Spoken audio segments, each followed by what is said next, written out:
आज हम सब ने देखा सुबह से महामहिम उपराष्ट्रपति जी, मनसुख जी, किरण रिजिजू जी और आने वाले और मंत्रीगण, हम जो बात करने के लिए आज इकट्ठा हुए हैं विकसित भारत की, तो विकसित भारत के अपने अपने अलग अलग पहलू हैं। और जो हम गेम चेंजर्स विद एमजेबी जो बात करते हैं, हम उन्हीं लोगों से जाके बात करते हैं जो कहीं ना कहीं योगदान दे रहे हैं विकसित भारत को आगे बढ़ाने में। जो 2047 का विज़न है जो माननीय प्रधानमंत्री ने हम सबके सामने रखा है, और जिस तरीके से आज उपराष्ट्रपति जी ने बताया हमें कि किन किन क्षेत्रों में किस तरीके से आज भारत आगे बढ़ रहा है। जैसे मैंने कहा, मेरा देश उभर रहा है, आगे बढ़ रहा है। तो इसी के साथ मैं स्वागत करना चाहूँगा डॉक्टर अर्पित चोपड़ा जैन का, जो आए हैं इंदौर से हमारे साथ। आज हम उनसे समझेंगे कि किस तरीके से हेल्थ सेक्टर विकसित भारत में इसका अपना योगदान दे सकता है। तो सबसे पहले मैं आपसे समझना चाहूँगा अर्पित जी कि जो जब हेल्थ के बारे में हम बात करते हैं तो 4 पद्धति है जिसको माना गया है। उसमें एलोपैथी हो गया, यूनानी हो गया, आयुर्वेदा हो गया, होम्योपैथी हो गया। पर ये होम्योपैथी में सुपर स्पेशलिटी की क्या बातें कर रहे हैं आप, इसके बारे में थोड़ा सिंप्लीफाइड करके आप हमें समझाएं कि ये मॉडर्न होम्योपैथी से कितना अलग है। इससे बारे में आपसे पहला सवाल समझ जाएगा कि जो यहाँ यूथ और युवा भी देख रहा है, और जो लोग आज डेट में होम्योपैथी को सिर्फ साबूदाना की गोली मानते हैं, अगर शुद्ध हिंदी में बोलूँ तो क्या ये सिर्फ साबूदाना की गोलियाँ हैं या क्या है, अगर आप हमें बताएं। सर, सबसे पहले मैं आप सभी को बहुत बहुत शुक्रिया कहूँगा, बहुत बहुत धन्यवाद कहूँगा कि आपके माध्यम से मैं आज एक ऐसे क्वेश्चन का आंसर देना चाह रहा हूँ जो पूरी दुनिया जानना चाहती है। और निश्चित रूप से दोस्तों, ये मैं बिल्कुल बताना चाहूँगा कि जैसे कि भारत अब विश्व गुरु बनने जा रहा है, ये बात तो सभी को जिस तरीके से पता है, और आदरणीय मोदी साहब के नेतृत्व में हम ये काम बहुत अच्छे से और नेतृत्व के भाषा में भी देखें तो बहुत अच्छे से कर पा रहे हैं। तो निश्चित रूप से अब ये समय आ गया है होम्योपैथी, जो कि जर्मनी से ओरिजिनेट हुई थी, born and bought by Germany, जो कि क्लासिकल होम्योपैथी के नाम से जाना जाता है। लेकिन क्लासिकल होम्योपैथी में एक कंसेप्ट बताया गया है कि इट्स अ सेफेस्ट सिस्टम, लेकिन कहा जाता है कि ये बेसिक केसेस में काम करता है, जो स्किन है, हेयर है, या बेसिक एक तरीके से जो लॉजिकल कहा जाता है कि होम्योपैथी एक बेसिक केस है। लेकिन अगर हम क्रिटिकल केसेस में बात करें, क्रिटिकल केसेस का मतलब होता है जो वाकई मेडिकल साइंस के लिए चैलेंजेस केसेस हैं, जिस पे काफ़ी रिसर्च हो रहा है। करीब 70 से 80% बीमारियां ऐसी है जिसमें काफ़ी रिसर्च है, चाहे स्टेज 4 के कैंसर के पेशेंट हो, किडनी फेलियर के स्टेज 5 के पेशेंट्स हो, एक तरीके से ऑटोइम्यून कैटेगरी के पेशेंट्स हो, सर्जिकल कैटेगरी के पेशेंट है जिनमें सिर्फ सर्जरी बताई जाती है, या एक तरीके से लाइलाज बीमारी जिन पे जीवन भर दवाई लेने की मजबूरी आ जाती है। ऐसे कई केसेस में जब रिसर्च हो रहा है तो क्यों ना हम कुछ अलग करें, जिससे हम होम्योपैथी जो कि सेफ सिस्टम है उसको फास्टेस्ट सिस्टम के रूप में डेवलप करें और सुपर स्पेशलाइजेशन, मॉडर्नाइजेशन करके एक नई थ्योरी लाए जिसमें हम इन क्रिटिकल केसेस में काम करें जो दुनिया में छोड़ दिए गए हों, या एक तरीके से लाइलाज घोषित कर दिए गए हों, या जिस पे काफ़ी संभावना अब बची नहीं थी। लेकिन अगर इस पे कुछ काम करना है तो हमें कुछ तरीका चेंज करने की ज़रूरत थी। इसलिए मैंने ये तरीका चेंज किया कि होम्योपैथी को फास्ट करने के लिए उसके डोजेस को, जिस रिपोर्ट पे हम बात करते हैं, चूंकि सुपर स्पेशलिटी मॉडर्न होम्योपैथी एक अवधारणा है, कंसेप्ट है। पर मैं आपको रोकूंगा, जो डोजेस की बात कर रहे हो, ये तो डोजेस जितने बढ़ाने हैं ये तो कहीं बुक्स में लिखा नहीं है कि आप जो 240% कर रहे हो। तो ये इसमें एक कंट्रोवर्सी भी है कि आप ये बिना लिखी हुई चीजों को करते हैं। जी बिल्कुल। तो लोगों के सवाल उठते हैं, तो मैं चाहता हूँ सवालों का जवाब भी आज आप जरूर दें। बिल्कुल बिल्कुल सही क्वेश्चन है सर। देखिए सर, रिसर्च जब भी होगा वो वहीं से होगा जहां कुछ लिखा नहीं होगा। तो निश्चित रूप से जिस तरीके से भारत आगे बढ़ रहा है, बहुत सारी ऐसी चीजें जो हम देख पा रहे हैं विश्व के पटल में कि भारत कर पा रहा है, तो ये भी हमने कभी सोचा था, पर अब हमें दिशा मिल रही है और अब हम यथार्थ के रूप में आगे कर पा रहे हैं। ठीक उसी प्रकार होम्योपैथी में भी जब वो 200 साल पहले ये सिस्टम बना था, तब डॉक्टर आदरणीय सैमुअल हनीमन साहब ने जब ये अवधारणा लिखी थी, तब उस समय का जो कंसेप्ट था वो 2-4 बूंद, 10 बूंद, 20 बूंद, 30 बूंद से ज्यादा उन्होंने लिखा नहीं था, क्योंकि उनके पास शायद उतना ही समय मिल पाया हो। लेकिन इस 200 साल में जो परिवर्तन जो दुनिया के हिसाब से हमने जो देखा है, और आज के जो पेशेंट्स हैं जिनकी हम कह सकते हैं कि बॉडी रिस्पांस पूरी तरीके से बहुत स्लगिश हो चुके हैं, काफ़ी स्टेरॉइड्स और एक तरीके से दवाइयों के सेवन के कारण, या आम जो जीवन है काफ़ी हमारा स्ट्रेस और टेंसफुल जो रहता है, उसके कारण कहीं ना कहीं बॉडी रिस्पांस सबका कमजोर हो चुका है। तो निश्चित रूप से 5 बूंद 10 बूंद की दवाइयों से हम क्रिटिकल केसेस में काम करने की अवधारणा में नहीं थे। इसलिए होम्योपैथी के बारे में कहा जाता था कि इन केसेस में काम नहीं करना चाहिए, क्योंकि ये लाइलाज कैटेगरी के केस हैं और इमरजेंसी केसेस हैं। मुझे एक चीज़ बताइए डॉक्टर साहब, मैं आपको बीच में रोक रहा हूँ, जब आपने आज ये जो 10 बूंद 20 बूंद से 240 बूंद तक डालने लग गए, मैं जरा लेमैन की भाषा में सिंप्लीफाई करने की कोशिश कर रहा हूँ, क्योंकि हमारा जो चैनल है वो सिर्फ ना मेट्रो में, ग्रामीण इलाकों में भी देखा जाता है। तो हम ग्रामीण इलाकों के लिए और बाकी लोगों के लिए शुद्ध सिंप्लीफाइड मैनर में समझना चाहेंगे आपसे। आपने जैसा मुझे बताया गया लगभग 1 लाख पेशेंट्स को आप अभी तक देख चुके हैं और करीबन 3000-4000 लोगों का डेटा है आपके पास। तो वो डेटा आपको क्या बताता है कि जो लोग आपके पास आते हैं, खासकर वो लोग हैं जो सब जगह से निराश हो चुके हैं, मतलब कोई तरीके की दवाई काम नहीं करी, तो आपके पास आते हैं। तो वो जो डेटा को आप रीड करते हैं या जो डेटा देखा, जो 1 लाख पेशेंट्स को देखा, तो आपकी रीडिंग क्या आई है वो समझना चाहते हैं हम। मेरी रीडिंग ये है कि मैं जो डेटा बनाना चाह रहा हूँ वो मतलब लोगों के आम जीवन में वो कहीं ना कहीं एक बहुत ज्यादा बड़ा परिवर्तन लेकर आए, क्योंकि बहुत बड़ी जरूरत है दुनिया में इस समय सुपर स्पेशलिटी कंसेप्ट की, जो कि होम्योपैथी सेफेस्ट सिस्टम है, उसको फास्ट करके बिना परहेज का, बिना साइड इफेक्ट का नेचुरल और कंप्लीट क्योर करने की दिशा में एक विजन हो। जैसे कि भारत का विजन है, विजन जो विकसित भारत का हमारा जो 2047 का सपना है, ठीक उसी तरीके से जब भविष्य की होम्योपैथी का निर्माण हो, उसमें इंडिया का नाम या भारत का नाम उस दिशा में जाना चाहिए कि होम्योपैथी जो क्लासिकल होम्योपैथी आई थी उसको हमने चेंज किया। और इस चीज को करने के लिए हमें इस डेटा को WHO को सबमिट करने की जरूरत है।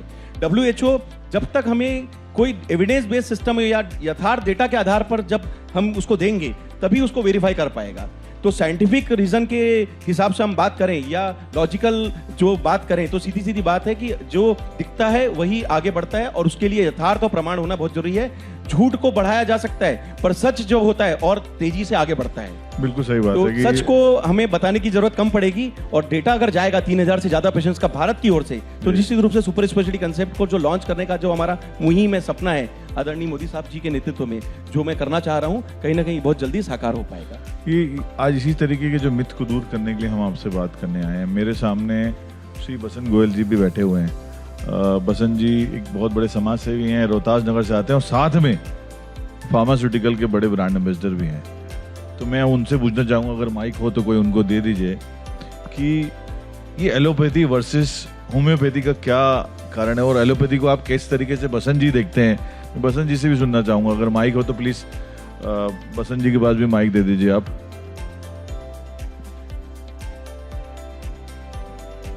जब तक माइक पहुंचे यहाँ पे आपके पास, ये जो हमने जो देखा है बचपन से, बुखार होता था तो मम्मी कहती थी कि क्रोसिन खा लो ठीक हो जाओगे, बट साथ में ये भी एक धारणा थी कि ये जो साबूदाना की गोलियां हैं ये निकाल तो देंगी बट समय लगाती हैं।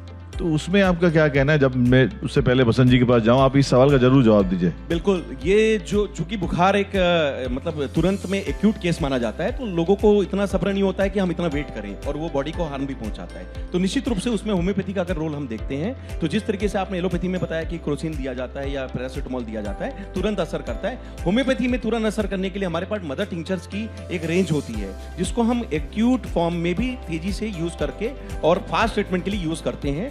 और मॉडर्न होम्योपैथी सुपर स्पेशलिटी जो कंसेप्ट है उसमें मदर टिंचर्स का बहुत बड़ा रोल है, क्योंकि ये क्रूड फॉर्म है। 5 बूंद 10 बूंद की जगह हम उससे 60 बूंद 120 बूंद 240 बूंद 300 बूंद या जैसे उस केस की डिमांड करता है 960 बूंद तक जो हमने उपयोग में लिया है, उसी का आधार है कि हम इस होम्योपैथी को फास्टेस्ट ट्रीटमेंट के रूप में जो डेवलप करने की जो प्रक्रिया है उसको पूरा कर पा रहे हैं। और इसमें मदर टिंचर सबसे ज्यादा फास्ट करने में हमारा बहुत बड़ा एक इवेंट और कहीं ना कहीं एक तरीके से कारगर साबित होता है। तो मेरा सवाल आपसे बसंत भाई यही था कि ये एलोपैथी वर्सेस होम्योपैथी की जो जंग है, क्योंकि आप फार्मास्यूटिकल सेक्टर से हैं, आप दवाई बना भी रहे हैं और दवाई बेच भी रहे हैं और सामने आपके होम्योपैथी के डॉक्टर बैठे हुए हैं, तो आप किसको कारगर मानते हैं, एलोपैथी को कि होम्योपैथी को? आपका मैं वर्जन सुनना चाहूंगा। नहीं, मेरा ये मानना है, मैंने स्टेज के ऊपर भी बोला था कि आज के समय में इन सबको एक साथ मिलकर चलना होगा।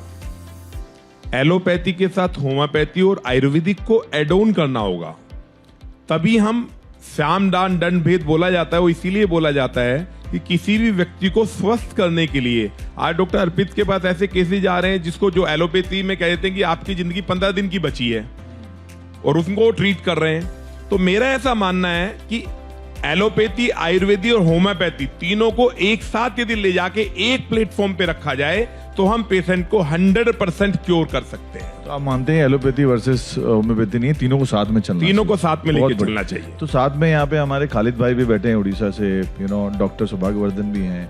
ये सब यही जानना चाहते हैं आपसे कि आप जो आज ब्रांड एम्बेसडर बने हैं ब्रिक्स में भी जाके, आपको एक जिम्मा सौंपा गया है कि आप पूरे वर्ल्ड वाइड इस कॉन्सेप्ट को आगे ले जाएं।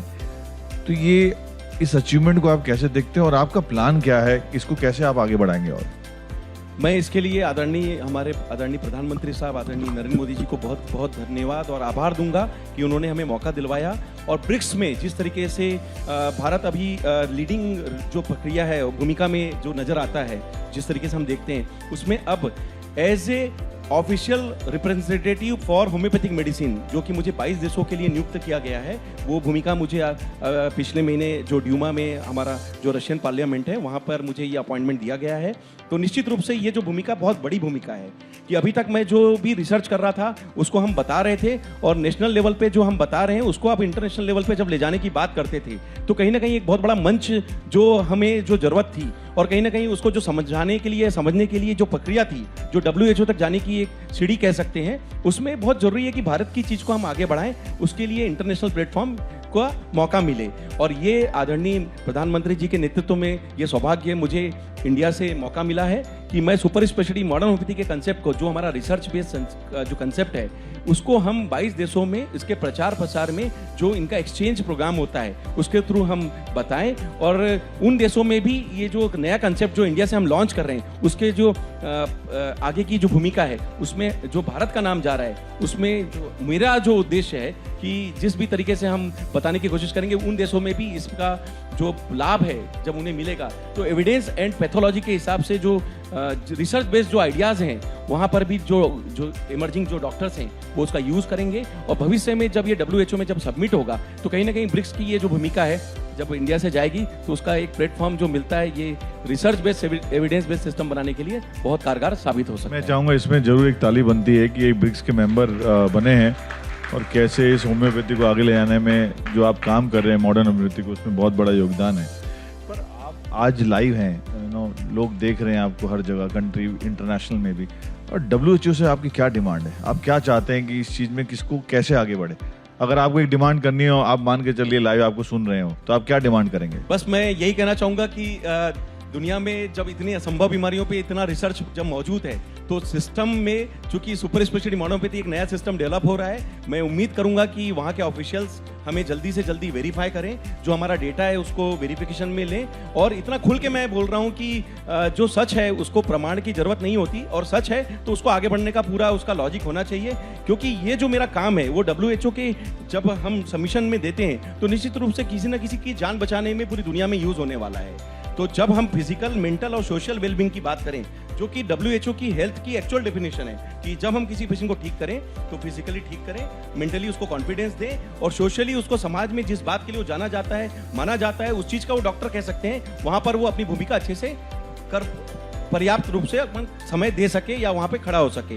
तो निश्चित रूप से इस भूमिका को क्लियर करने के लिए हमें पेशेंट्स को हेल्थ का डेफिनेशन को पूरा करने के लिए उसे ठीक करना होता है, और जब सब लोग छोड़ देते हैं तो उस रिसर्च का फायदा WHO के माध्यम से जब पूरी दुनिया में अगर पता चलेगा तो सुपर स्पेशलिटी मॉडर्न होम्योपैथी का जो फायदा है किसी की जान बचाने में, और असंभव से संभव, इनक्यूरेबल टू क्यूरेबल जो प्रयास है, I am possible means impossible को जो हम कहीं ना कहीं क्लियर कर रहे हैं, तो वो जो शब्द की व्याख्या है वो हम भारत के माध्यम से आगे WHO के सहयोग से पूरा करेंगे, ऐसी हमारी भावना है और अवधारणा भी है। और उम्मीद है कि आप सभी के माध्यम से जिस तरीके से रिसर्च का डेटा बहुत जल्दी आगे जा रहा है, हमें उम्मीद है कि इसका प्रभाव पूरी दुनिया को कहीं ना कहीं अच्छे रूप से मिलेगा।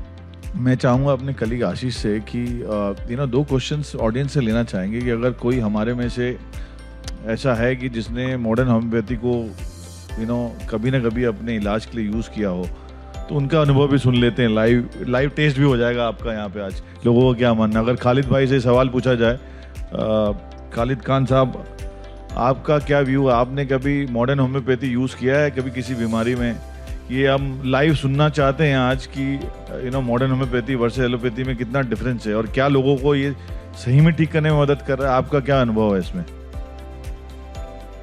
देखिए, होम्योपैथी और एलोपैथी की लड़ाई तो हम लोग बचपन से सुनते आते हैं, लेकिन जहाँ तक मुझे मालूम है कि मेरे पापा ने, मेरे फादर ने हमेशा होम्योपैथी को ही इस्तेमाल किया। आखिरी वक्त में भी जब उनको सारे डॉक्टर्स ने जवाब दे चुके थे कि अब और ज़्यादा वक्त आपके पास में नहीं है, तो उस वक्त भी उन्होंने लास्ट स्टेज में होम्योपैथी को ही लिया। और जहाँ तक मेरे लेने का सवाल है, तो अभी तो वैसे वक्त और ज़रूरत आई नहीं, और कभी सर्दी खांसी ज़ुकाम होता है तो हम लोग तो मज़दूर हैं, तो भागना पड़ता है, इसलिए जल्दी से एलोपैथी लेके अपने आप को ठीक करके भाग लेते हैं। तो आप होम्योपैथी यूज़ नहीं कर रहे हैं अभी भी? सर वैसे ज़रूरत नहीं पड़ रही है, लेकिन अगर मेरी डॉक्टर साहब से बात भी हुई है कि मैं स्पेशली आपके पास में आऊँगा, और स्पेशली अभी मैं फ़िलहाल डायबिटिक हूँ, तो जी, उसके जी, बारे में मैं thank you. आपसे जानना चाहूँगा, और शुरुआत अगर करूँगा तो होम्योपैथिक से ही करूँगा। पीछे से कोई हमारा दोस्त यार अगर होम्योपैथी यूज़ करता हो, मॉडर्न होम्योपैथी, अगर कुछ अपने अनुभव शेयर करना चाहे तो प्लीज़ ज़रूर खड़े होकर अपना परिचय दे के बिल्कुल बोलें। अगर आप खड़े होकर अपना परिचय दें। मैं मनमोहन ठाकुर, राष्ट्रीय कार्यकारिणी सदस्य, भारतीय जनता युवा मोर्चा। मैं सर मोस्टली आयुर्वेदिक और होम्योपैथिक मेडिसिन ही यूज़ करता हूँ, जैसे बैक्सन की वो एलारेड हो, MIG हो, क्योंकि हर रोज़ की हमारे दिनचर्या में हमारे को हेडेक बहुत ज़्यादा होता है, तो हम पैरासीटामॉल यूज़ ना करके वो MIG यूज़ मैं करता हूँ। अगर एलर्जिक हो तो एलारेड है उसमें, और अगर अन्य कोई जैसे लीवर, फैटी लीवर मेरे को बीच में हो गया था आफ्टर कोविड, तो मैंने लीवर 52 का यूज़ किया हिमालय की, उससे भी बहुत फ़ायदा हुआ है। और आयुर्वेदिक और होम्योपैथिक का यूज़ करके ही मैंने अभी कोविड को रिकवर किया है। बहुत बढ़िया, थैंक यू वेरी मच। आप बैठ सकते हैं। जैसा हमने एक लाइव टेस्ट भी करा लिया आज, लोगों से व्यू भी ले लिए कि एलोपैथी वर्सेस मॉडर्न। सर इस बारे में मैं एक चीज और कहना चाहूंगा कि दुनिया का हर सिस्टम बहुत अच्छा काम कर रहा है, इसमें एक्चुअली कोई कंपटीशन है नहीं। सही मायनों में एलोपैथिक सिस्टम एक अपना फुल डिफाइंड सिस्टम है, वो भी रिसर्च करता है Yes. और पूरी प्रक्रिया के साथ वो ट्रीटमेंट करता है। Yes. उसी तरीके से आयुर्वेद इंडिया से बनाया हुआ सिस्टम है, जिसपे हम अपना अच्छा काम कर रहे हैं। जी। होम्योपैथी जर्मनी से ओरिजिनेट हुआ है, पूरी वर्ल्ड वाइड चूंकि गया है, और दुनिया के अधिकांश देशों में एलोपैथी के बाद दूसरे नंबर पे अगर कोई सिस्टम चल रहा है तो वो होम्योपैथी है। तो निश्चित रूप से होम्योपैथी का अपना रोल है। बस एक ही चीज है कि जहां पर रिसर्च का अवधारणा आता है, जहां पर सभी चीजें छोड़ दी जाती है, तो कहीं ना कहीं उसमें कुछ नया करने की जरूरत थी। तो वहां पे कोई कंपटीशन या एक तरीके से आर्ग्यूमेंट नहीं होता है, वहां पर जरूरत होती है। जरूरत, I तो agree. आवश्यकता के पीछे आविष्कार होना चाहिए। एग्री। आपका कहना है कि चारों पद्धति अपनी जगह बिल्कुल सही सेफ है और अच्छा काम कर अच्छा रही है, काम कर और रही है। अभी मेडिकल साइंस के हिसाब से हम देखें तो वाकई इन सभी को यूनाइट होने की बहुत ज्यादा जरूरत है। बिल्कुल, जैसे अगर हम बसंत कोविड भाई के ने भी हिसाब से बताया। बात करें तो जैसा कि सर ने कहा कि कोविड में उन्होंने एलोपैथी के साथ इवन होम्योपैथी का भी यूज किया। मैं आपको एक पर्सनल मेरा एक अनुभव बताऊंगा कि वेंटिलेटर पे पहुंचा हुआ पेशेंट जो कि 35% सैचुरेशन पे लगभग छोड़ दिया गया हो, कोविड में जो लंग्स की सैचुरेशन अगर कमजोर हो जाए तो वेंटिलेटर की स्टेज भी उसके लिए असहनीय हो रही है और बिल्कुल जान बचाने लायक स्थिति नहीं थी। वहां पर होम्योपैथी का 480 बूंद दिन में 4 बार का डोज देकर हमने उस पेशेंट को रिवाइव किया है, और आज भी वो पेशेंट नीमच मंदसौर में आज अपने परिवार के साथ स्वस्थ जीवन जी पा रहा है। तो अगर हम हॉस्पिटल में जाकर अगर modern homeopathy super speciality concept से भी अगर किसी की जान बचाने के लिए अपनी भूमिका दे सकते हैं तो निश्चित रूप से यूनाइटेड होने का फायदा हमें पेशेंट के जीवन बचाने में मिलता है। और यही हमारी उम्मीद है कि हम मिलकर काम करें और कहीं ना कहीं इस देश में जो समभाव, जो हमारा वसुधैव कुटुंबकम की जो भावना है, जो हम सभी पूरी विश्व को देना चाहते हैं, तो निश्चित रूप से उसमें एलोपैथी, होम्योपैथी, आयुर्वेदिक, यूनानी अगर मिलकर काम करें, जिसमें होम्योपैथी का अगर सुपर स्पेशलिटी कंसेप्ट आ जाए तो निश्चित रूप से लोगों को फायदा और ज्यादा मिलेगा। तो मैं आपसे जाते जाते 3 सवाल और लेता हूँ। पहला मैं आपसे समझना चाहता हूँ कि हमने आज होम्योपैथी, मॉडर्न होम्योपैथी और सारी पद्धतियों के बारे में समझने की कोशिश करी बारीकी से आपके थ्रू और बाकी हमारे जो दर्शक हैं, और साथ में ये भी कहा है कि भाई सारी की सारी पद्धति अपनी जगह बहुत सही हैं, अच्छे से काम कर रही हैं, रिसर्च बेस्ड हैं, आप सबका सम्मान कर रहे हैं चारों पद्धति का भी। बट जब डॉक्टर अर्पित की बात आती है, क्योंकि आप इंदौर से इस काम को आगे बढ़ा रहे हैं, जो लोग देख रहे हैं, आप अभी हम दिल्ली में बैठे हैं, बॉम्बे से लोग आए हुए हैं, यहाँ पे उड़ीसा से आए हुए हैं लोग, अगर आप तक पहुँचना है तो कहाँ इंदौर ही आना पड़ेगा कि आप कैसे किस तरीके से लोगों को ट्रीट करेंगे आगे जाके, इसके बारे में जरूर बताएं। दोस्तों मैं एक आपके भारत 24 चैनल के माध्यम से, चूंकि अब ये चैनल भी ग्लोबल चैनल है, मैं बिल्कुल यही बात अपने क्लिनिक के लिए भी बोलना चाहूँगा कि अब हमारा जो इंदौर का जो क्लिनिक है, चूंकि मेरा मात्र एक सेंटर है, मैं आपके चैनल के माध्यम से बहुत क्लियर बताना चाहूँगा कि इस समय मेरे नाम से दुनिया में दूसरा सेंटर अगर कोई बताता है तो बहुत ही गलत बता रहा होगा। मेरा केवल एकमात्र सेंटर है जो कि इंदौर का मेन सेंटर है, जो कि आरोग्य सुपर स्पेशलिटी मॉडर्न होम्योपैथी की क्लिनिक के नाम से मौजूद है। और चूंकि वो क्लिनिक अब लोकल की जगह ग्लोबल क्लिनिक है, तो वहां पर हम ऑनलाइन सिस्टम के माध्यम से करीब 19 देशों में अपनी सेवाएं ऑलरेडी अपने 8 डॉक्टर्स की जो मेरी टीम है उसके माध्यम से दे रहे हैं। अगर आप हमारे पास फेस टू फेस कंसल्टेशन के लिए आना चाहते हैं तो इंदौर आकर जंजीर वाला चौराहा स्थित न्यू पलासिया स्थित क्लिनिक पर आकर हमसे मिलें।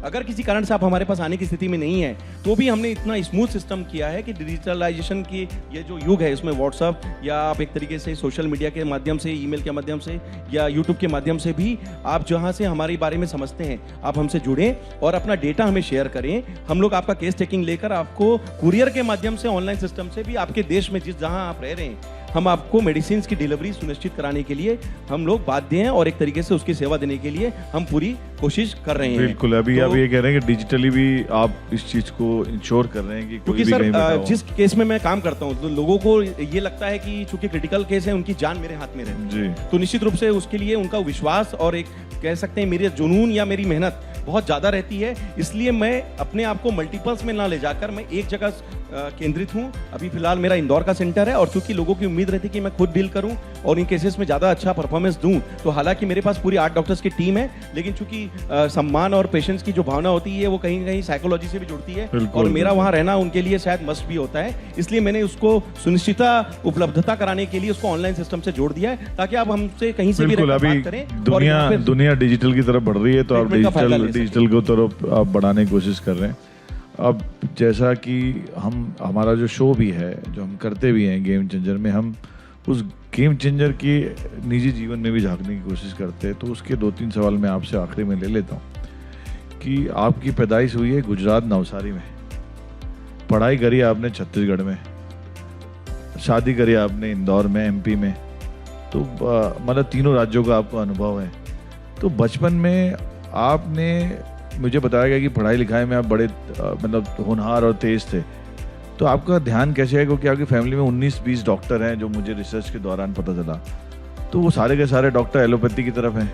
तो आपको ये कैसा थॉट आया कि मुझे इस फील्ड में जाना है, मॉडर्न होम्योपैथी में, सुपर स्पेशलिटी में आगे बढ़ना है? सर, मेहनत करने की प्रेरणा परिवार से शुरू से मिलती रही है। फादर बिजनेसमैन रहे हैं, काफ़ी मेहनत की है, उन्होंने देखा है हमें, और उनका भी एक ही कहना था कि कुछ भी शॉर्टकट नहीं होता, और खास करके मेडिकल साइंस में तो शॉर्टकट होता ही नहीं है। एक डॉक्टर को प्रैक्टिस जमाने में 20 साल लग जाते हैं और उसका नाम के साथ उसके जो अवधारणा को बनाने में उसको अपना जीवन पूरा लग जाता है, और 50-60 साल की प्रैक्टिस में वो डॉक्टर तब जाके माना जाता है कि ये बहुत अच्छे डॉक्टर है। तो कहीं ना कहीं मेडिकल साइंस की ये जो अवधारणा है मेरे घर में शुरू से मैंने देखी है। करीब 19 डॉक्टर्स के परिवार से और बिजनेस के परिवार से मैं आया था, और मेरी मदर एक सामान्य परिवार से, चूंकि गुजरात के रहने वाली थी, उनकी शादी छत्तीसगढ़ में हुई, तो मुझे ये दोनों स्टेट का फायदा मिला। और चूंकि मेरी पढ़ाई उस समय एमपी छत्तीसगढ़ एक थी, तो मैंने इंदौर में किया, मैंने पीजी औरंगाबाद महाराष्ट्र में किया।